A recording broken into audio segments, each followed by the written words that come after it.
Hey, it's Tom from FuzzHugger and FuzzHugger.com. Sometimes people ask me, what do you have laying around the shop? You know, what kind of rare things do you have?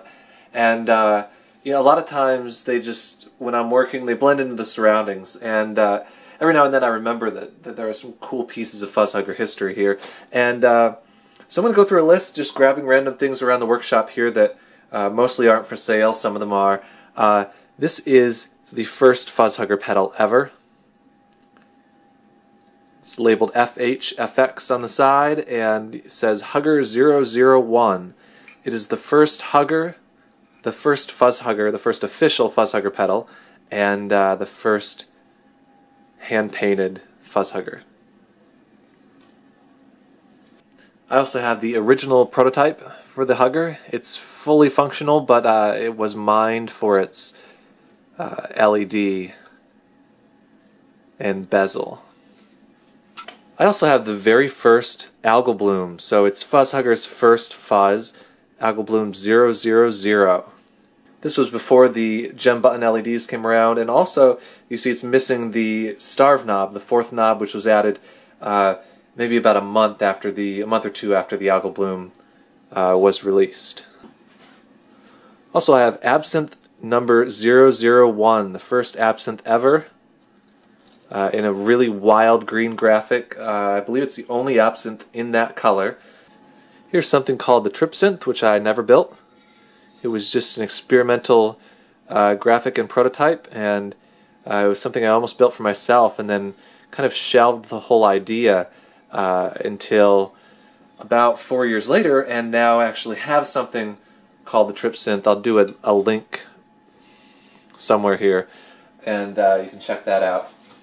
There's a new Arc Flash 3 floating around here. Another 4-knob, 2-foot switch Arc Flash floating around. And also an Absinthe XS. I was really crazy for trying to fit that in a small enclosure. And I don't know what happened with this one, but kind of got set to the side. Here's another cool thing, an early prototype graphic for the Magic Meter. This was done by the artist Matt Edwards, and he just did an awesome job. I mean, that was exactly what I had in my head. And unfortunately, when it came to finally doing the graphic for the Magic Meter, maybe a year or so had passed, and was unable to fit the 4 knobs and toggle design into this. And so now this is just displayed on the FuzzHugger workshop wall, but a really, really awesome graphic. Here's an early Lab Ratchet graphic prototype, and also I have about 3 of these sitting around. It's an early Lab Ratchet design that includes a switchable treble and bass tone circuit, something that I made up and then never ended up going into production. An inverted Absinthe graphic from a couple years ago is now shortly going out to a customer who discovered it by asking what I had laying around. Here's a painted Phantom Ring. Phantom Ring was available for a really short time, kind of a precursor to the Phantom Arcade. Here's an Absinthe graphic that never went into production, something I've played with on and off for a year or so, and I actually really like it, but just have never had the time or guts to put that into production. And a prototype Hugger boost that never went into production. It was from a sort of stalled reboot of the Hugger design. Here's an old Ben Narrison painted enclosure from 2009. Ben's a really great artist, and I've kind of lost touch with him. But there's maybe 20 or so of these painted by Ben out there, various sizes and models.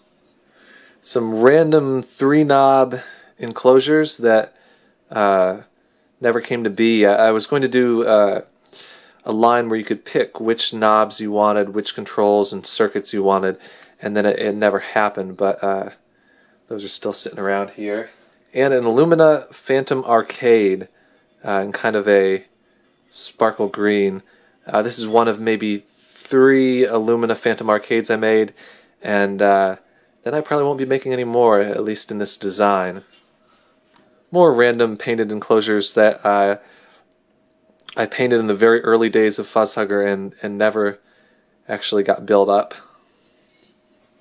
I've also got my Pat Corrigan painted Absinthe, which I haven't built up yet, but I've been saving for a rainy day. This one's mine, guys. Sorry, not for sale.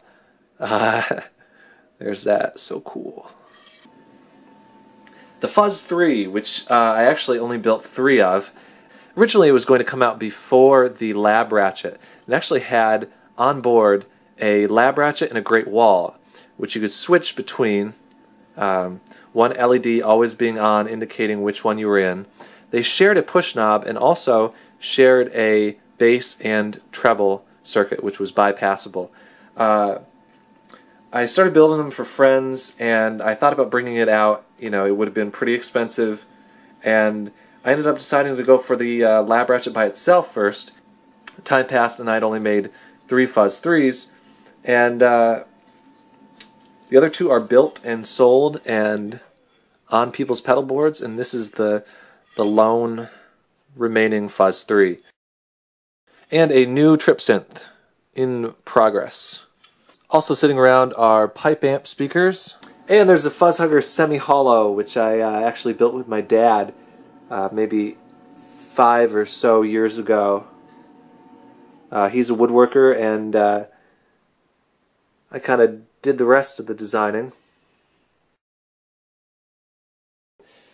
Many blemished algal blooms sitting around here. Some of them quite nice, but if they're not perfect, they don't get sold. I'm a crazy person. An in-progress custom. Another in-progress custom. So there you have it. That's the tour of random stuff sitting in my shop.